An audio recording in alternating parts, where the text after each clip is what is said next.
সকাল সকাল ঘুম থেকে উঠে দেখি এত বৃষ্টি, দেখেই তো আমার মনটা একদম ভরে গেল। কারণ বৃষ্টি তো আমার অনেক পছন্দ। কি রান্না করব, খিচুড়ি করব, মাংস করব না কোনটা করব সেটা ভাবতেছি। তো এখন আমি একটু পাতাকপি চিংড়ি দিয়ে ভাজবো, সেটাই তোমাদের সাথে শেয়ার করব।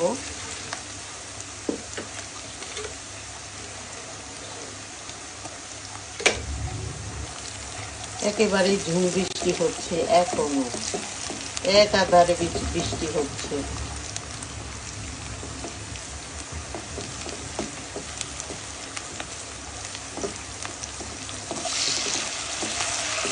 চিংড়িগুলো একটু পেঁয়াজের সাথে ভেজে নেব। বড় চিংড়ি দেখে আমি কেটে নিলাম। অল্প পরিমাণে একটু হলুদ গুঁড়ো দিয়ে দিব।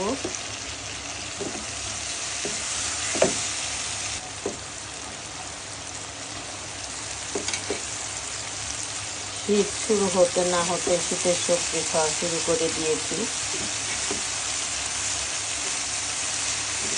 এখন শীতের সবজিও 12 মাসে পাওয়া যায়।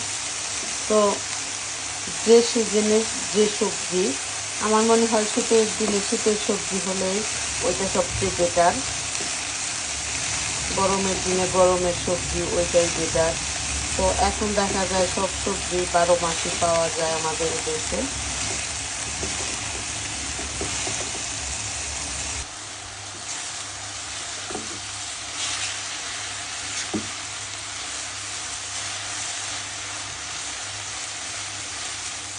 শীতের দিনের সবজিগুলো কিন্তু খেতে ভালোই স্বাদ লাগে আমার কাছে।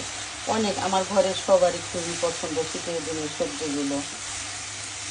তো সবজিগুলো কিন্তু অনেক দাম বন্ধুরা, তোমরা জানো কি না আমি জানি না, জানো তো অবশ্যই, যেহেতু খেতে হয়, রান্না করতে হয়, অবশ্যই জানবা।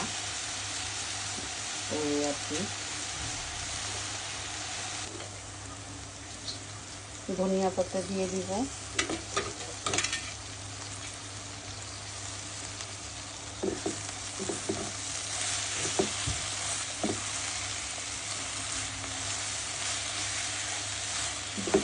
এই তো বৃষ্টি এখন কমেছে, এখন আবার রোদ রোদ ভাব, মনে হয় থাকবে না এই বৃষ্টি, চলে যাবে।